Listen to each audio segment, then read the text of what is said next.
Welcome back. Well, let's talk about some stock-specific action. Yesterday in trade, HUL was one of the biggest Nifty gainers, gaining around 4-5%. And in a deal worth nearly 32,000 crore rupees, Hindustan Unilever has decided to buy GSK's consumer healthcare business in India.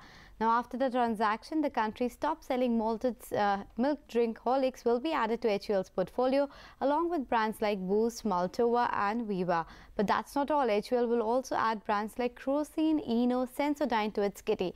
Mangalam, tell us what the brokerages are making of this particular transaction. And yesterday after the con call, how was the overall reaction of the analysts, etc.? Everyone is very positive. You know, the street told you that HUL went to the record high after the initial, jitters post the deal was announced, when the street understood the whole contours, and it seems like it is clearly advantage Hindustan Unilever. So we start with Phillip Capital. They've made a pertinent point. It's the fact that the deal was a share swap deal, which was an utter surprise. A lot of people were expecting it to be an all-cash deal and an open offer and all of that, but HUL trades at 50 times PE, and if it's using the value of its equity to buy a company which is traded at trading at much lower valuations, it would of course be EPS accretive. So they've raised their FY21 revenue estimates by 12%, but if you look at the EPS estimates, they've raised it by 29%. EBITDA going higher by 27%. They've taken into account, of course, synergy benefits. They've upgraded the rating. Stock price, their target price stands at 2160. Deutsche Bank says the merger will be margin and EPS accretive by 5% in FY21 and 20, and they haven't even taken into account the merger synergies. They've also upgraded the stock. 2100 is where their target price stands. Jefferies makes a point. They say while the deal is EPS accretive from both EPS and margin perspective, it is something that we'll have to watch out for in terms of execution. Why? Because one, HUL brings in strong distribution. That's a positive. However, health food drinks is not HUL's area of core competence. So let's see how they go about doing this deal and executing it. And at current levels, HUL's valuation leaves no room for error. While they see an EPS accretion of 6 to 9% in FY21 as well, they maintain a hold. Overall, the sentiment was fairly positive. The stock is at a record high, so we'll have to keep an eye out on how the street takes this. In fact, on that note, let's also hear out what the managements of both the companies have to say, or have had to say, not just in the press conferences, but also in the earnings call, or rather the conference call. This is a great deal for GSK PLC shareholders, but also importantly GSK Consumer Healthcare shareholders here in India who are getting a premium. And also Unilever, and Hindustan Unilever is a fantastic company.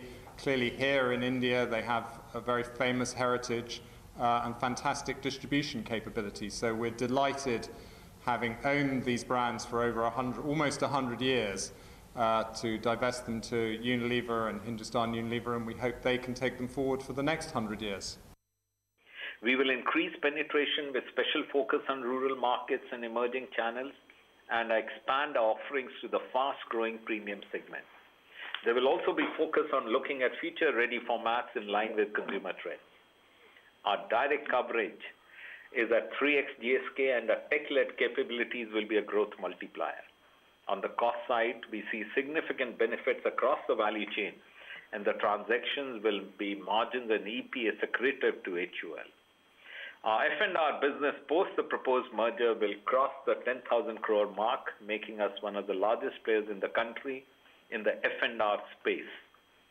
We expect the transaction to be completed by December 2019, subject to necessary regulatory approval. Boost is a brand which is owned by the Consumer India company. Yeah. So to that extent, there is no royalty on Boost. On Horlicks today, depending on the variant, there are range of rates which are in place, ranging from 1.8% going up to 4.5%.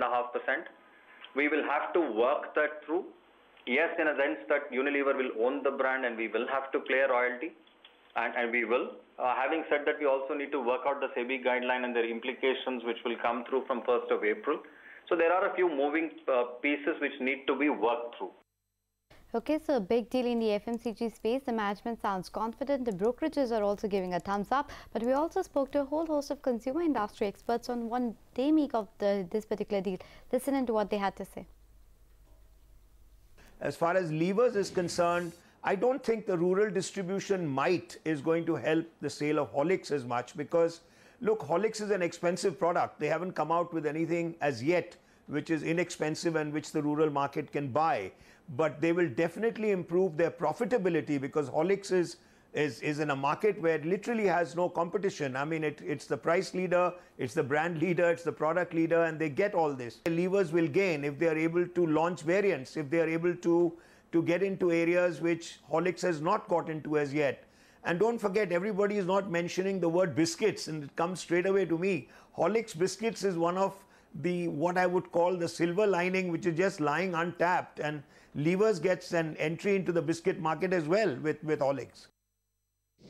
There's a split between the merger value and there's a split between the arrangements which are getting sold overseas.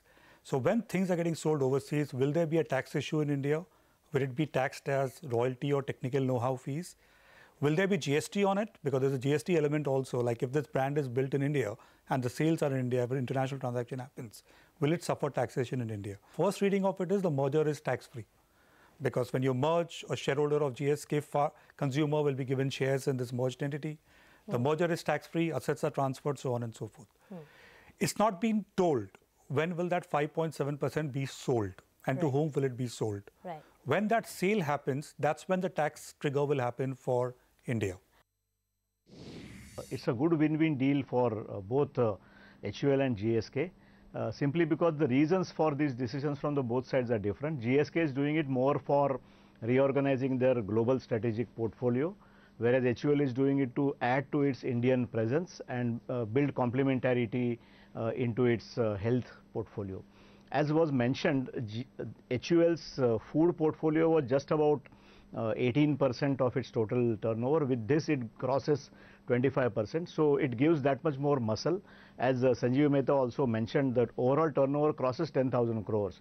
So for it to invest significantly in the foods and refreshments category, this is a very good development. It gives a critical mass.